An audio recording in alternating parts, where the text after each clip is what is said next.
Hi, I'm Scott Rocknak, and this is the Alibi 55.5 Mach 2.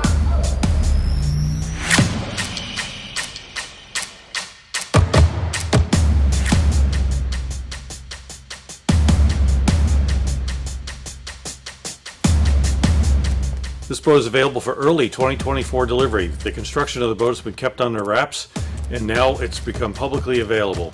It is a 55.5 foot version of the Alibi 54, and this is hull number 9. It's a special edition, and it's a boat that differs from the others in several respects, which I'll cover in this video. There's quite a bit of detail here, so dive in.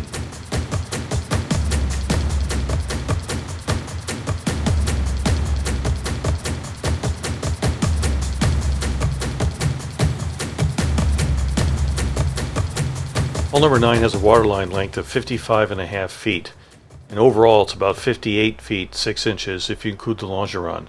The draft is Bahamas capable at 3 feet all the way to 8 foot 6 inches, and the metric ton weight of the boat is 13.4. The mast tube length is 21 meters, and the sail area is 1,636 square feet, or 152 square meters. And it's powered for the first time with twin 57 horsepower Yanmars. You'll see that the water, the fuel, holding tank capacities are all appropriate, and the boat is made from e-glass over carbon fiber. There's a reasonable amount of range with 172 gallons of fuel, and there's 158 gallons of water, but if you add the hot water and the day tank for the water makers, there's nearly 200 gallons. The boat comes with nearly 1,000 watts on the davits and about 2,000 watts optional on the Salon roof. The cord to the DC electrical system is a 48 volt battery bank. This services the air conditioners, which are also 48 volt DC. Then there's 24 volt service batteries and 12 volt engine batteries. The boat is regatta ready, ocean capable, it's lightweight, it's capable of wind speed sailing, it has the capacities for cruising, good upwind performance, shallow water capable, has a master cabin yet can have 4 cabins on top of that, multiple steering options, a powerful sail plan, powerful engines. It's insurable because it's a glass boat over carbon. It's a distinctive boat, and most importantly, it's available.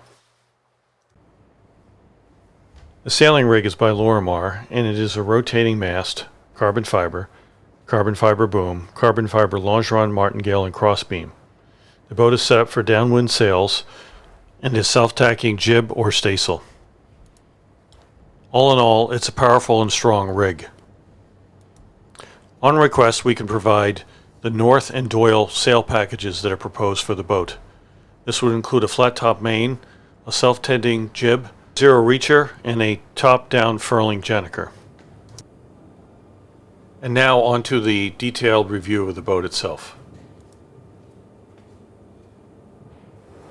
One of the things that attracted me to the boat is that it has systems that are simple in some cases and systems that are more complex, and only when they're needed. So that's nice.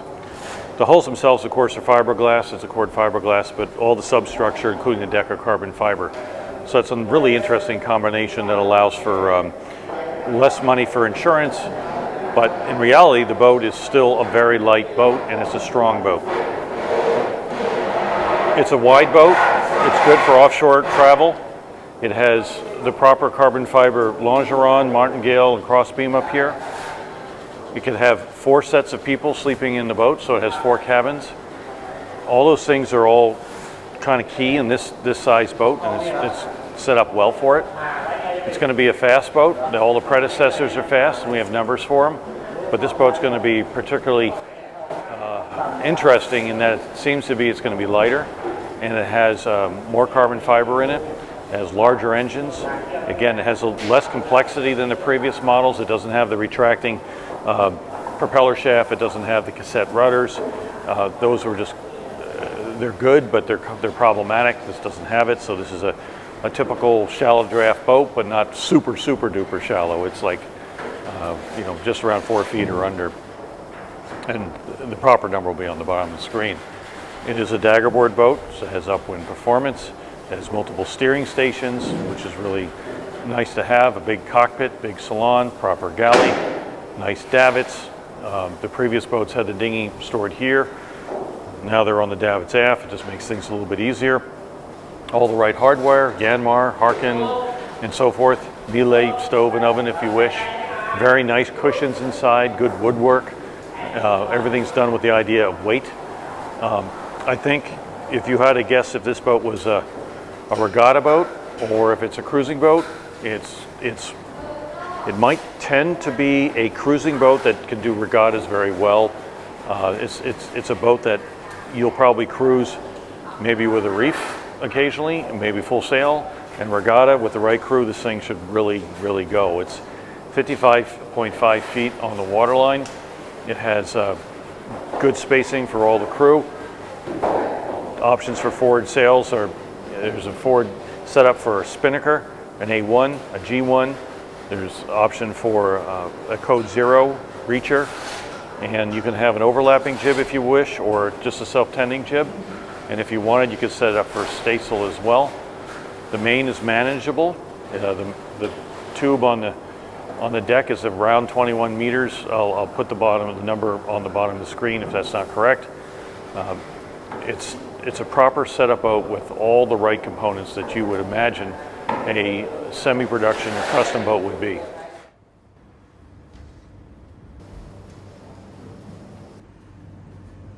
Because of the boat's lightweight, it doesn't need to carry a massive rig.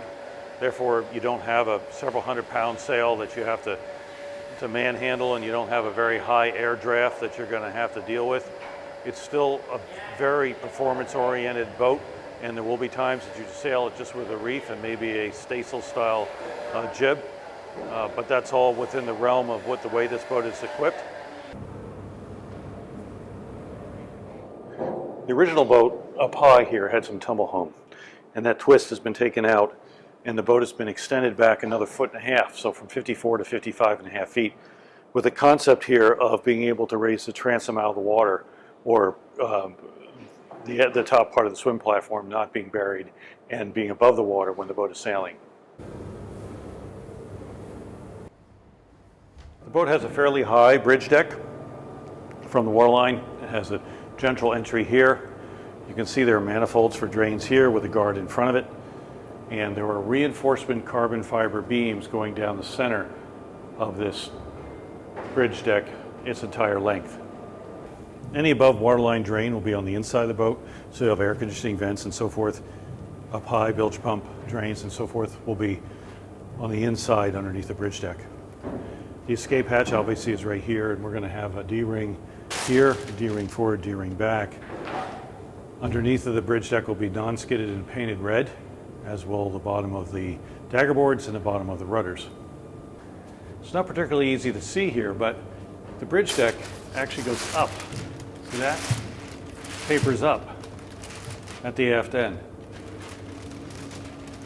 It also means that when you look at the davits, which you'll think will be low, aren't. They're higher by this much here. So the bottom of the dinghy will be equal or higher than the bottom of the bridge deck itself. The hulls themselves are E-glass with epoxy, and they're over carbon fiber bulkheads, carbon fiber deck, carbon fiber floors, essentially a carbon fiber interior. And this boat is a little bit different. Essentially, it's a lot more carbon fiber on the inside than a previous boat that would be similar to this. This section here, from about here, is actually solid fiberglass. It's monolithic. Then it turns into a cord foam from here on up.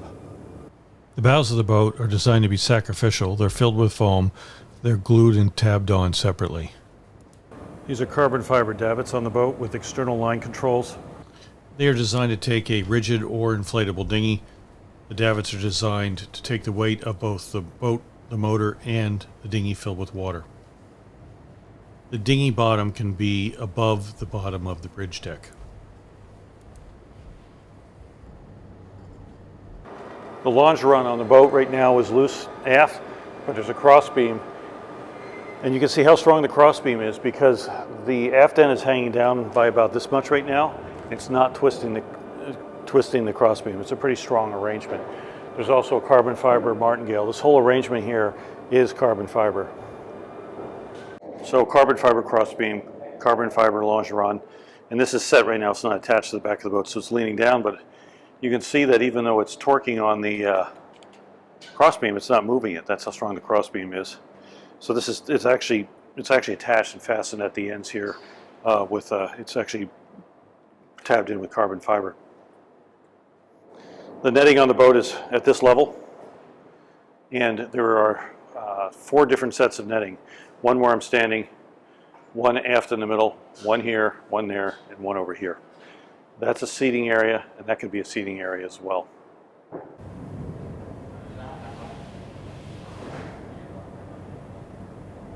The captain's cabin on this boat has a forward opening port. This is the forward locker itself with an overlap, fairly big hatch. You still can get a sail in there. This is more of a utility hatch than the other side. It has a ladder that allows you separate access to that forward cabin, and the forward cabin, which you'll see later, also has a door through the forward shower to get into it. This is being set up for a generator if a future owner wants to have a generator on board the boat. Otherwise, it's a storage locker. There is a shelving system there, and it's going to be pre-set up for maybe something like a Fisher Panda 9 or a 6 kW Northern Lights. Might be possible to put a larger one in. We'd have to see.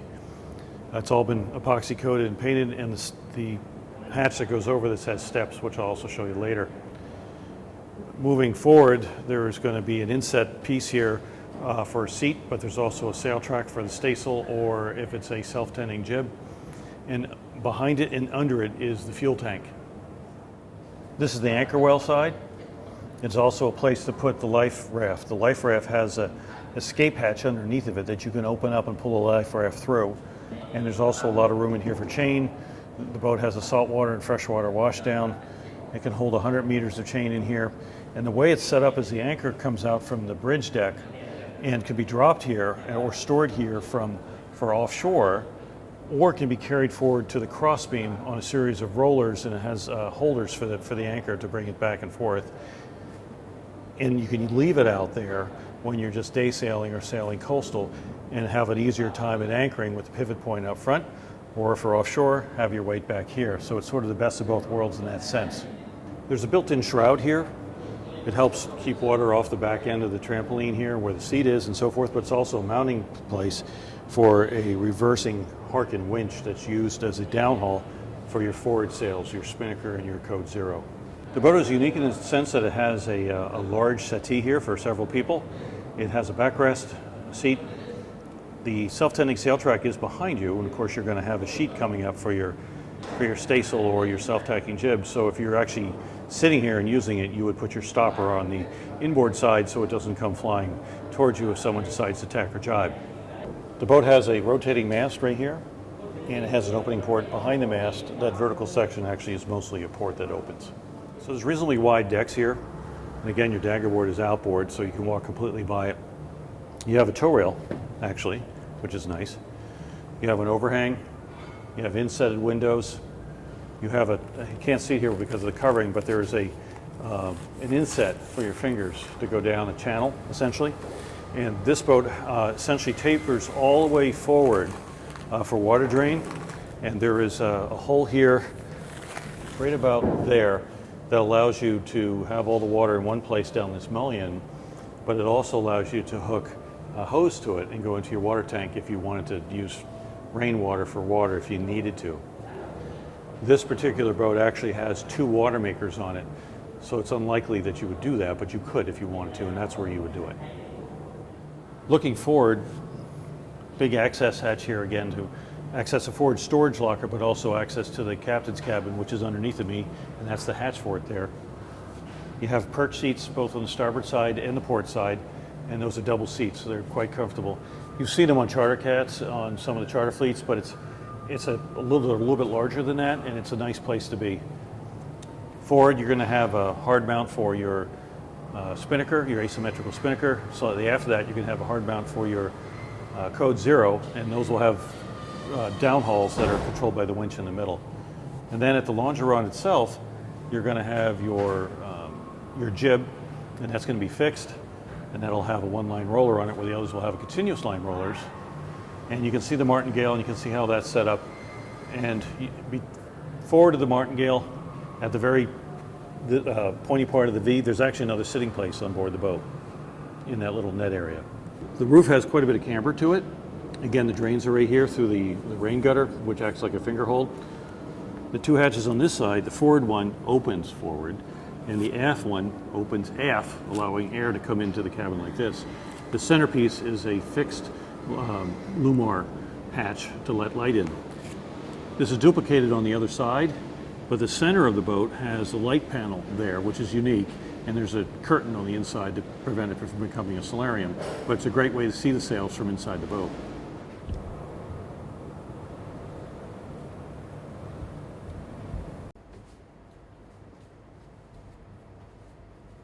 The starboard steering station on the boat is the one that has the wheel that can canter back into the cockpit.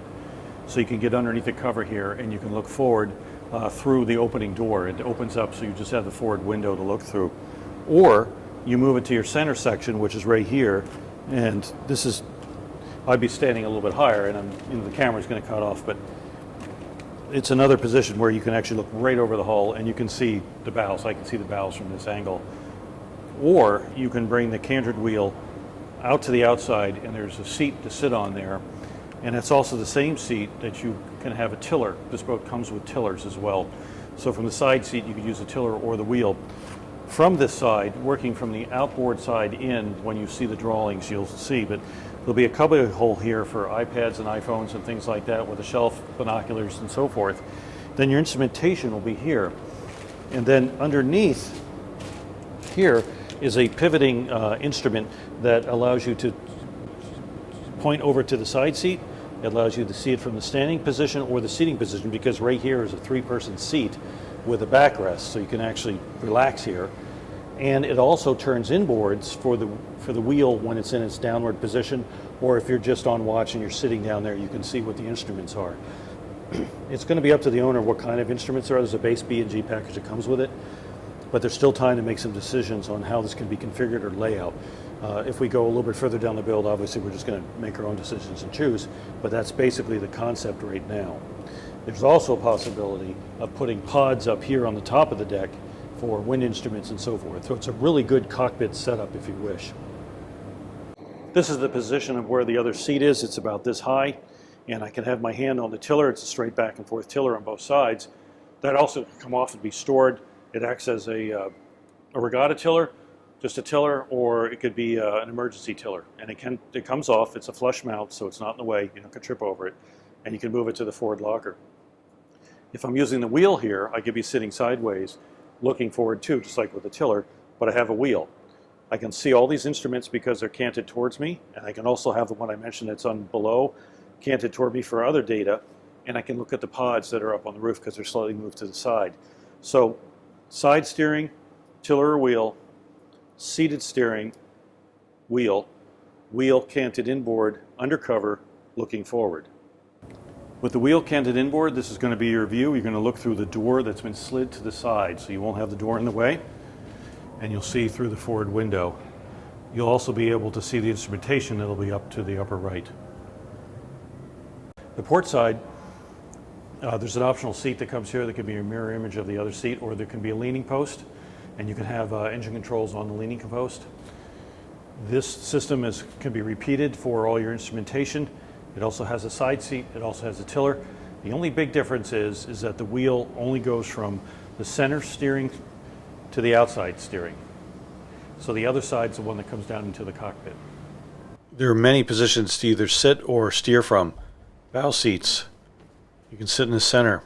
Aft side seats. Side seats through the cabin, standing up behind the cabin. Here's a point of view from the different positions for steering. This is the point of view if you were seated in the helm chair. With a ship controller or a yacht controller or a dock mate, you open up a lot of possibilities of being able to steer the boat. The port side of the boat has an L-shaped settee. Your doors are here. This particular panel is fixed. The rest open up. There's enough room to lie down here very, very easily. There's a table here. an AC plug and there's a DC plug. Underneath here, there is the ability to have either a drawer, a locker, or a drink cooler. The aft bench has a backrest. The traveler's behind it. There's storage underneath of it. I'll be sitting higher by about that much, the width of a cushion. There is solar on the davits, and that's raised up with enough room to put stand-up paddleboards or surfboards underneath of it. The starboard side right now does not have a settee, so there's still time to decide if that's what someone would want. And that settee can just simply just be cushions with storage under it. It could have AC power, DC power.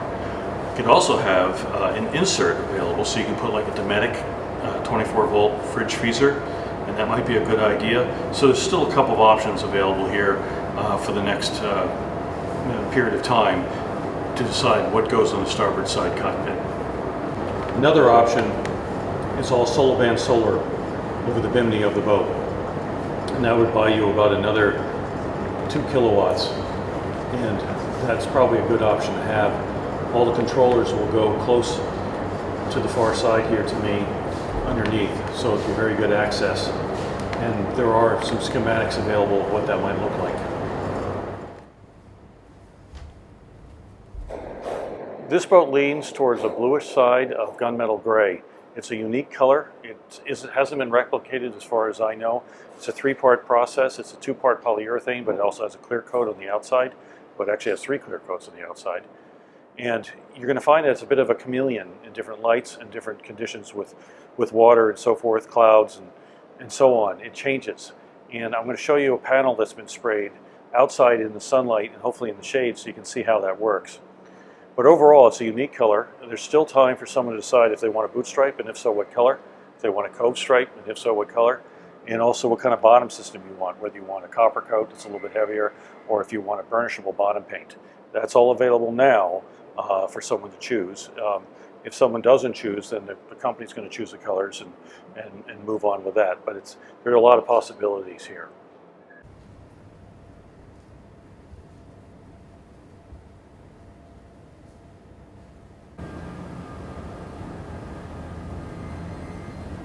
You'll find in the paint there's no orange peel. There are really no imperfections. It's a very well done paint job. The bottom of the boat, or essentially the canoe body if you want, flattens out right about where I'm standing and winds out to about that far as we move aft. And the depth of the boat at its deepest point is right about here, like this. The daggerboard trunk is right here. So the shape of this bottom allows the sail drive to be completely upwards of the bottom of the boat itself, which helps protect it. You can see the boat has a long inset for the windows, and this will be black. It'll have opening ports within the acrylic, and you can see on the schematic what this would look like. It gives the boat a good look, and it helps break up the height of the side, and the boat also has, you can see up there, an indent. There's 2 indents. You'll see them here, one there and one there. You'll see them right below the window and right above the window.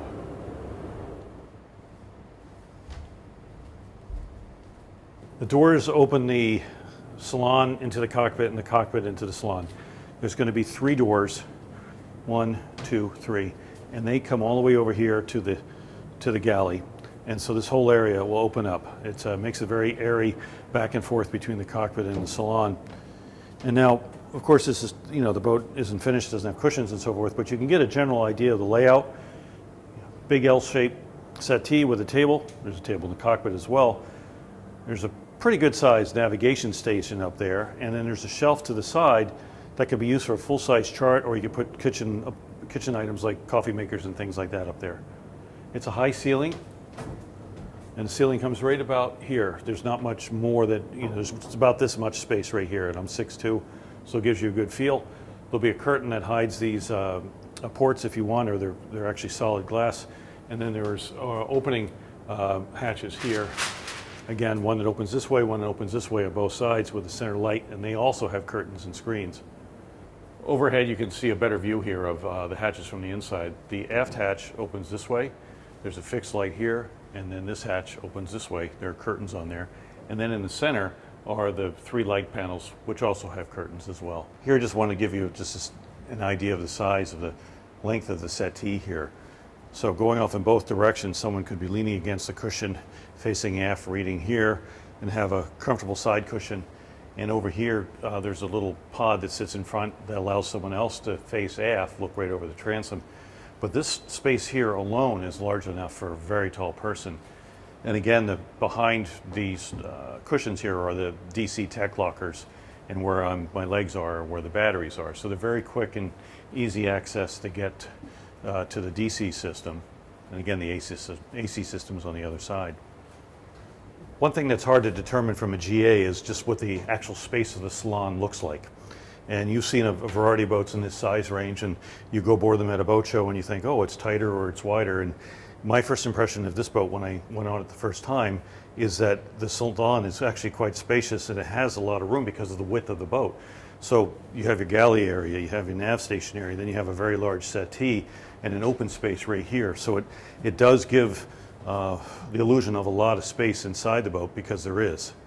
With the salon doors open, again, the cockpit becomes the salon becomes the cockpit.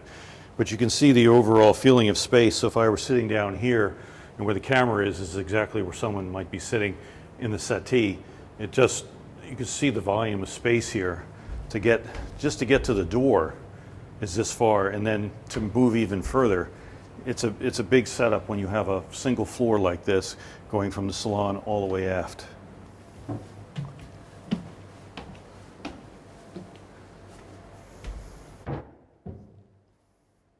So obviously there'll be a cushion where I'm sitting now, but this is a rather long settee. You can see how you could lie down here, and you can lie down this way and have an aft-facing seat. You could also have with the table a small pull-out section here, so you can have a chaise lounge. So it's very comfortable. Again, underneath will be your battery compartment and your DC electrical and appliances. And you can see that there are shelves underneath here, shelves under here, that will hold the wires that will also be buttoned down. So very quick, easy access to the electrical on this boat. You have a little bit of a cantered back here. If you have the air conditioning up here, you'll have AC up here, and that's where the head would go for a salon one if you had two. It would be underneath of here. Again, a large settee. There'll be a decent sized table, lots of places to lay down, lots of places to sit down and face aft. And keep in mind those windows or those doors open all the way to one side, so you can look straight over the transom. Underneath of here will be your batteries and your DC circuit breakers and so forth that you don't get to, that you don't need to get to through, say, the C zone that controls it. So that's your tech locker here for your DC. Your AC is behind me over here, and there's room for a whole series of batteries, and I'll go over later on how the battery configuration works. Since this is a fairly wide boat, there's a lot of expanse in here, there's a lot of free space. There's a lot of space for people to be sitting inside in inclement weather or air conditioning without being in anyone else's room or area. The chart table can accommodate one of the larger B&G screens. You can have your C-zone, you can have a VHF and other things there. You can have your laptop set up. We could set it up perhaps with a monitor instead of a B&G repeater. It's a big table, lots of room. Even if you have a laptop with the screen up, it's still going to have plenty of room in front of it for a mouse and so forth. So it's a nice nav table setup. There is additional electrical circuit breakers and so forth underneath of it that you don't have to get to quickly. And again, this is the shelf here. You can see how big it is. And there's going to be a shelf up here. The way the boat is set up right now, and I mentioned now since I'm standing here, is if you want the salon air conditioners, the boat comes with 4 air conditioning units for the hulls, but if you want them up here in the salon, there's going to be 1 air conditioner unit underneath of here, and if you want a second one, it would be in the opposite corner. The reason I say that is your vents will be up here, and that's important where those are going to be. If you wanted to have a refrigerator here, in addition to the large refrigerator I'll show you later, then we'd have to reconfigure where the air conditioner compressor went, but you could certainly have both if you have the drawer on top and the storage space and air conditioner compressor underneath of it. So there's something we can play with. Another important thing to mention here is to see the space here from the edge of the table to the edge of the counter. There's room for a full-size captain's chair. So there is room in this boat for a sit-down proper chair. This is just sort of an eye-level view of what you would see at the Nav Station, looking out through the window, having everything laid out in front of you, with the ability to have large chart displays and MFD and VHF remotes, things like that. Your C-zone will be here. It's a good command station with a very good visibility. From sitting at this chair, you can see out all the side windows and see out this window right here. The galley on the boat has pretty much everything all in a centralized area, but from this position, the cook is interactive with the rest of the crew. So the L-shaped settee is on the starboard side. We're on the port side right now. But from this vantage point, I can see the entire cockpit. I can even see down to the transom. I have a lot of headroom, a lot of space here. I have opening hatch here and an opening hatch here. I have the doors that open over here. And there's a lot of light coming from the center. We have a Corian top here, Corian there, and we have the drip edges. Lots of drawer space, shelving, and so forth. Shelving back here. This hole that you see behind the camera is actually just going to be a frosted white translucent surface that allows light to go into the shower below it. So stovetop here, storage underneath, big square sink or rectangular sinks here and here, two of them. So there's a lot of space to move around and interact, and as you know, a lot of people like to hang out in the galley, and there are places here for people to stand and not be in the way of the cook. It's a decent galley, it's a good space, and you know, you're not lost down in a hull somewhere, you're part of the action.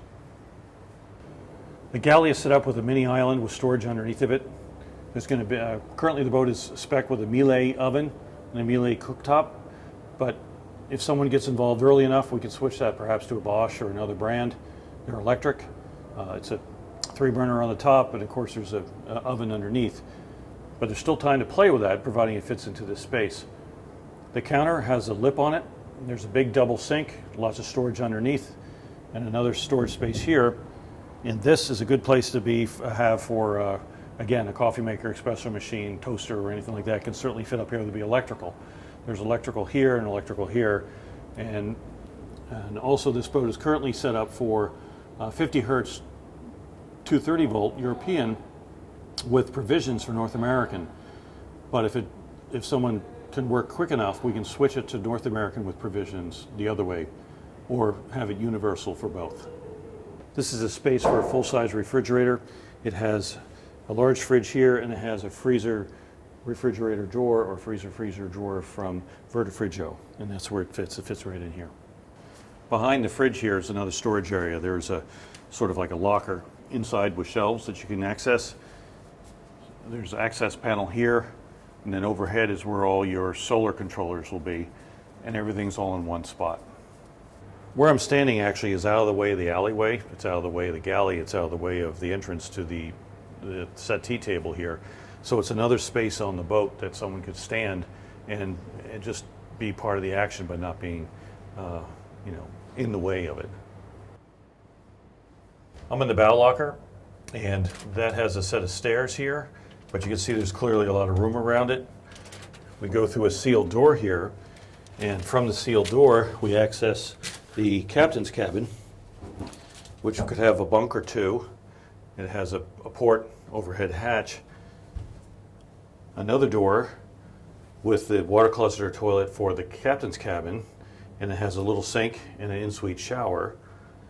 And then further aft is the head or the toilet for the master cabin, and that has a door here too. That's a solid door, and this door is pretty much used for rough weather and so forth to get to the captain's cabin. Otherwise it's sealed, and that cabin's accessed through the forward hatch.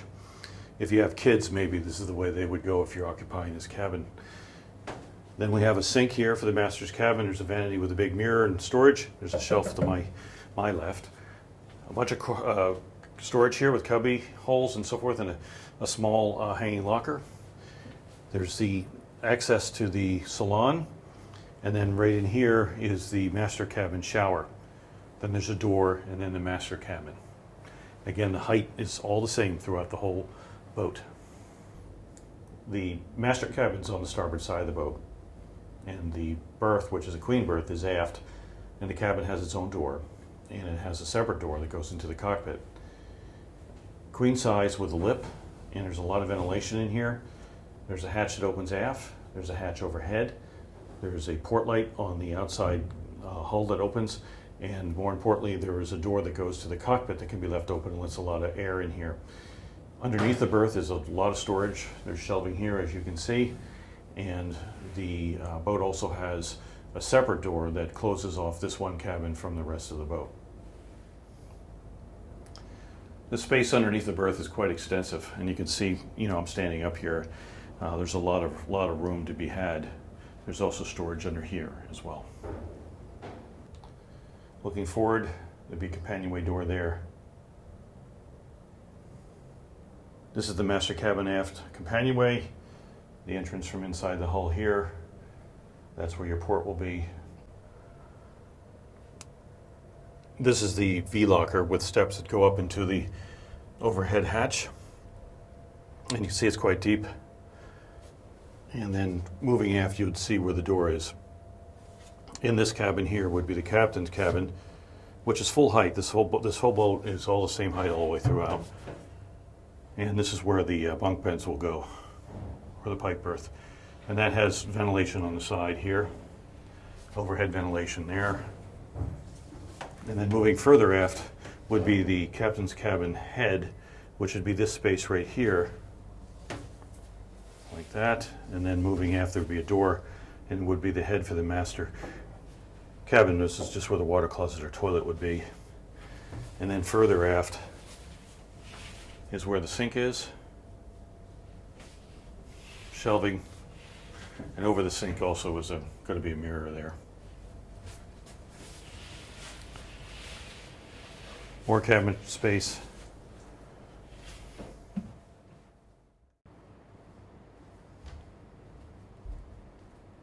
Now we're in the port hull, and this is a little different from the starboard in the sense it doesn't have the door to the forward four-peak locker. So what we have in this side is a up and down berth, like a bunk bed. They can fit adults. It's great for kids too, because it's kind of cool. Has an opening port, overhead hatch, and has a little series of steps to get up to this berth here. Aft of it is another opening port, and we have a full locker system that's inboard. And again, it's kind of wide, and again, we have a lot of height here, and another ring frame. Then we have a washer and dryer with storage underneath, quite a bit of open space here with a shelf, daggerboard trunk, access to the salon here. And this space, again, full height with opening port, is a in-suite shower with a head, sink, vanity, and a lot of space, which works as the head and shower for both the aft cabin and the forward cabin. And then, of course, aft is a longitudinal queen berth with an opening port aft, opening port on the side, and an overhead hatch with a lot of headroom and a lot of light. So in the forward cabin, there's a lip on the berth up here. It's a full-length berth. A little bit of a shelf here to the side for your phone and things like that. There's an opening port outboard. There's a hatch right here. And there's a series of steps at my foot that goes to the berth down below. Underneath, of course, is the lower berth, and there's a large storage area here, and there's access to the water tank here, which has inspection plates. The water tanks are forward on this boat. And this is how deep this locker is. So there's quite a bit of space just in here alone. There'll be probably some machinery in here as well. So, but it's a good space for that. It's all painted and epoxy coated. I'm standing in the port cabin guest head, which has a shower, which I'm standing in. There would be a head itself behind me, a sink, and a big mirror with cabinetry on the bulkhead. I'm in the aft cabin, port side. It's got a berth that runs fore and aft, longitudinal berth. Has a lot of storage underneath of it. So your storage in this cabin are a series of cabinets and drawers underneath of the berth. They're very deep, and they're very deep. If I were standing in here, I'd only be about that tall right now. Aft is another very deep locker here, and it goes way below where I'm standing, and there's a shelf here. So there's quite a bit of storage. This comes up with a door like this. There's also a walkway in front of the berth that you can walk up to the berth, so someone on the inboard side can get up in the middle of the night and not disturb the person on the outside. And it's easier to make the bed that way. And of course, you could always come over this side as well.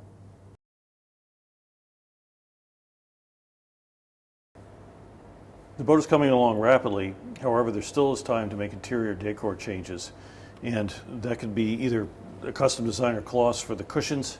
It can be the material that you put on the cabinetry if you don't want it white. This is a texture that has a feel to it just like wood. It's very, very lightweight. This is one of the reasons why this boat is very quick. It doesn't have a lot of heavy wood veneers inside of it. You would use this, and there are several choices of which you might choose for colors, but also where you would apply it. And we have the ability to render the inside of the boat in any of these colors. And you can even do decorative side cushions and bolsters around the berths as you need to, and it can be solid color, it can be a pattern. Again, it's up to you. And we work with you on a 3D model of where all this would fit. There are other color choices that you can do as well. For example, the hull's already painted, but you could do dark, you could do black here, you can do different colors on the crossbeam. This is on the vertical parts of the step. There are things like that that still are available at this current time. Exterior cushion colors, also a lot of selection there. Very high-end cushion builder for the boat.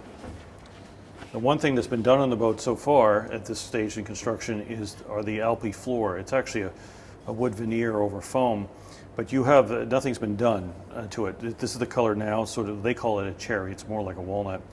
You can stain it. You can have it varnished with a rubbed effect, or you can have it gloss. So this has already been done.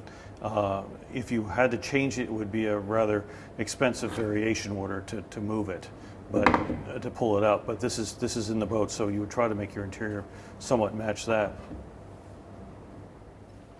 There's still time for non-skid choices. There's a couple different patterns with either a light or more heavy grit, and that can be any color. You could also have sea deck. You could have teak. There's other options like that you can do. There's Flexi-teak as well. The cockpit can be teak. The decks can be non-skid. There's a variety of combinations that are still available for someone to choose, and there's a limited time that we can do that. Soon it's going to be chosen for the boat. All the painting will be done by a MAP system, which is a high-end two-part polyurethane paint, and this will be a part of the system for non-skid, depending on what you want to choose. Also, a selection that can be made now are the interior fixtures, and we're using Hafele, which is a high-end brand. There are a lot of selection here. You can even have a dark theme. You can have light. You can have bronze. You can have stainless steel. You can have polished aluminum. Same thing goes with the lights. There's a lot of selection here for a period of time, and it's available for someone to choose from this, and then we can point you to the website or get you the actual books if you actually put the boat under agreement to choose from for now for the fixtures in the boat. This is an example of the carbon fiber panel that goes on the instrument facade. This can be the decorative carbon fiber, or it could be painted, but your B&G instruments and other instruments would be placed into this. So there's still time to decide what you want this to look like. And as for the B&G instruments, we have a base package, but there is a series of specialized instruments that B&G makes, or potentially Raymarine or Garmin, but for the most part, we're looking at B&G at the moment, that you can choose from, and how we lay those out and where they are specifically. So that's important. If you're interested in this boat and agree to buy it, then there are choices like this that are still at this time available to make. The boat is all going to have a combination of C-zone and manual switches. So they'll have overrides. The C-zone itself has overrides, and there'll be a C-zone COI and MOI structure inside the boat, and that'll be available from the Nav Station, the B&G instruments, and also from an iPad or an Android tablet. And there are still some selection on what we're going to switch and not switch with that. So at some point we'll have to make that call, but if you want to get involved with it, you certainly can. Where I'm sitting is where the Yanmar 57 diesel goes with the sail drive, and I'm sitting on the engine mount. Forward of me, this has will have a carbon fiber door that screws in. This is where the rudder goes, and there's a rudder shaft here. That rudder is removable. Looking aft is an open space, and that's open to the back of the boat. So there's a lot of room in here to be able to be on either side of this engine and work on it. These boxes contain the Yanmar 57s. This boat, we call it the Alibi Mach 2.0. The reason for that is this boat is different from all its predecessors in the same model line. This is hull number 9, and it's being constructed by a new company. It has a top flight engineers and product managers, components, people doing the interior design. Everything is all top shelf. This boat has more carbon components and more carbon reinforcement. It has the traditional rudders versus cassette rudders. It has the larger traditional diesel engines. It has a sail drive configuration, upgraded electrical systems, upgraded weight balance, upgraded interior design, and extended hulls. Being a boat that is delivered in early 2024, it benefits from several new items that are available to a new boat. Those include 48-volt air conditioners, the latest electronics, latest battery management, advanced lightweight finishes, modern ground tackle, up-to-date sail choices, the latest in solar panels, and of course a warranty. Unlike other performance cats, this boat is purchased not through milestone payments, but almost like a regular retail sale. The boat was built privately and quietly until ready to put to market, and that time is now.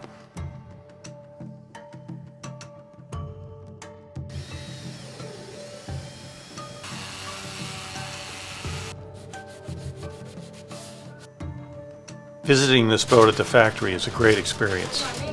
Stay in a great boutique hotel in Bangkok. Visit one of the best hidden bars in the world. Enjoy the local food, and if you're an aficionado of scooters, this is certainly the place to come. Entering Thailand is pretty straightforward. There are 62 countries allowed in with just a passport. We can discuss options to ship to the appropriate port of your choice and commission there, or sail out of Thailand on its own bottom.